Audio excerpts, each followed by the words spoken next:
There are a few things in the medical speech pathology world that are more fulfilling than being able to ask for and receive funding to start a new program or education to serve more patients in your community. However, for most of us, we were never taught the proper channels and execution strategy to go out and request funding, and the thought of asking for money can feel really unsettling. Learning to strategically request funding is critical, so let's dive in. I'm Teresa Richard. I've been a medical speech pathologist for 15 years. I'm a board-certified specialist in swallowing and swallowing disorders.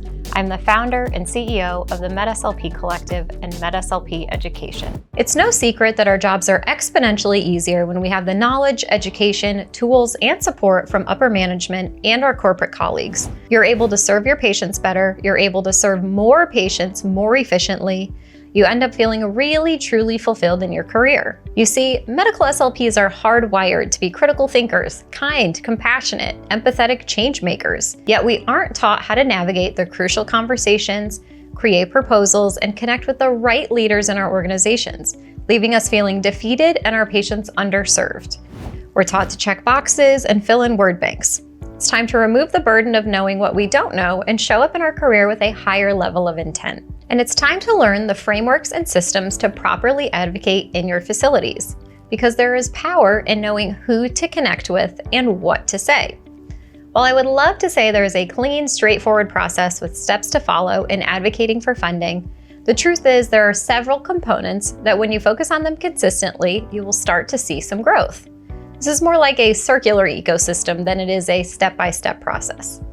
Let's first declare that it's time to step out of the medical SLP ecosystem and step into the entire healthcare ecosystem. While medical SLPs have done such a great job advocating for our presence, we've weaponized the word autonomy as a result. By insisting that we are consulted in, we've essentially separated ourselves from the safety and quality principles of the entire ecosystem, rather than by being a team player. Although autonomy may be reputable, it comes with responsibility and awareness about how our actions impact those around us. It's time to be intentional about reframing our role in our organizations and consider how we can join our organization in learning about the business principles of healthcare. The first piece of the puzzle when it comes to advocating is to get crystal clear on the decision makers in your organization to get in more of the right rooms. You have to get in the right rooms to be able to foster the right relationships that are needed to push a proposal through to fruition. Far too many SLPs think that in order to request funding, they need to plant the seed with the DOR, help them with a proposal, and hope and wish that they can make it happen for us. But oftentimes, we put our DORs in a cruddy spot by expecting them to do all of the digging and legwork for us. Help them help you. We all know with productivity demands and the fast-paced nature of working in healthcare, you only have a limited amount of time.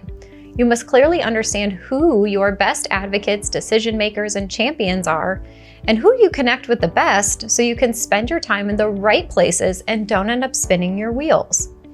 A lack of clarity around who the key decision makers are will make it challenging for you to ever gain any real traction with your efforts. If you want access to funding, you must start with quality relationships. Who is in charge of education in your facility? Do you have nurse educators, human resources, or compliance officers who are in charge of ensuring competency? The nursing model of competency in your facility is one to further investigate. Depending on your facility's accreditation or corporate standards, nurses may need up to 200 hours of education in some areas to even prepare for the floor. Who monitors that and documents proof of each nurse's competency? Who communicates with the Agency for Healthcare Research and Quality, AHRQ, to attest that their care is competent? This person is usually responsible for attesting to that during an audit, so they deeply understand the importance of advocating for funds for education for their nurses. What is in place regarding the company policy for education and funding new programs? What is the minimum benchmark for standards in education in your facility for nursing? Knowing this may unlock the key to accessing funds for SLPs. Do the nurses have to take specific certification programs? Are they given days off or paid for continuing education time? This is usually documented in a policy and procedures manual or a book of business, where capital and budgetary needs are set aside to meet the education and competency requirements. Nurses are usually required to do the specific education built into the book of business, so how do SLPs and rehab professionals get that built in as well? Is your facility a JCAHO accredited Center for Excellence? Learn the key players involved with that.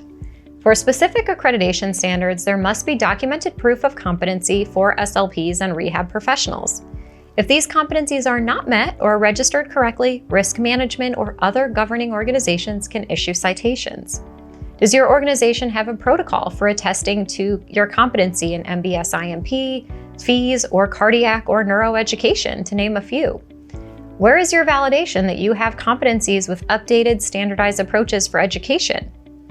If your facility is a neuro center for excellence, is there a protocol and funding in place for documenting and obtaining those competencies for rehab professionals?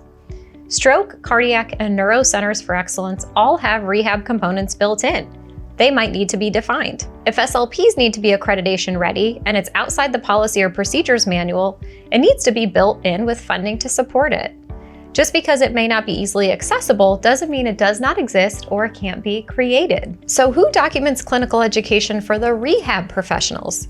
SLPs and other rehab professionals may need to step into that clinical educator role as well. Who are the rehab professionals who want to improve patient safety and quality? There may be no one currently filling that role, which may be a fantastic opportunity to pursue. What is currently being reimbursed? Are the key decision makers aware of the continuing education requirements for your state licensure or ASHA? If only specific programs or education are being reimbursed, who approves that? Who created that chain or that policy? What is the hierarchical structure, and why are we not at those tables yet? Get to know the historical infrastructure at your organization and don't be afraid to question the status quo. This might be the perfect opportunity for an SLP or rehab professional to submit rehab benchmarks to a nursing professional to consider, who then sends it up the hierarchy to the VP, CEO, corporate lawyers, etc. Provide the benefits to them of obtaining this knowledge and what it will provide for them in terms of expanding neuro services or achieving competency for accreditation standards, etc.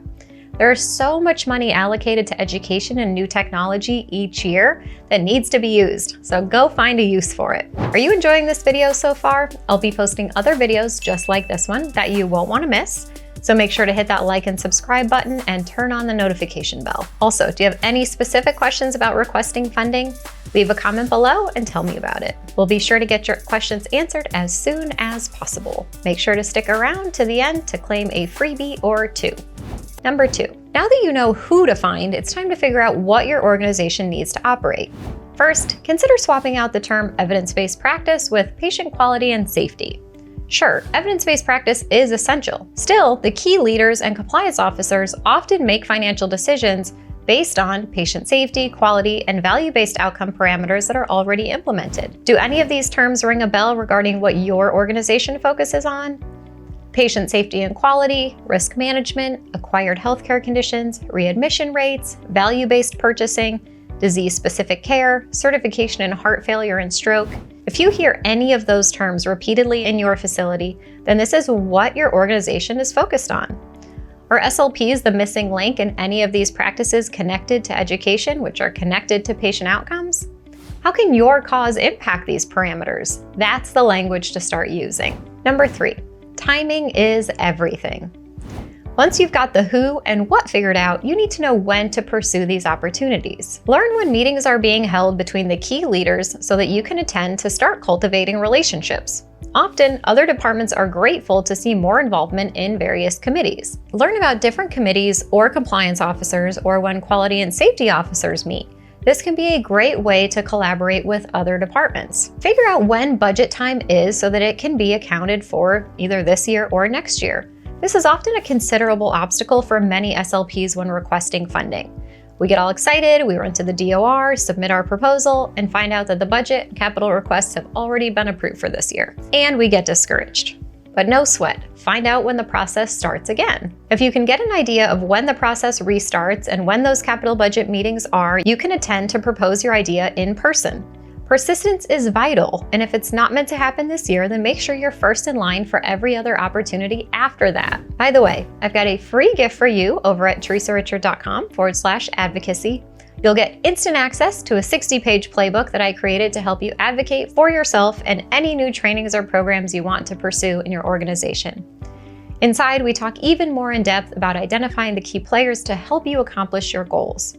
Head over to teresarichard.com/advocacy, or DM the word advocacy to me on Instagram now to get your hands on the playbook. The link will be in the description below.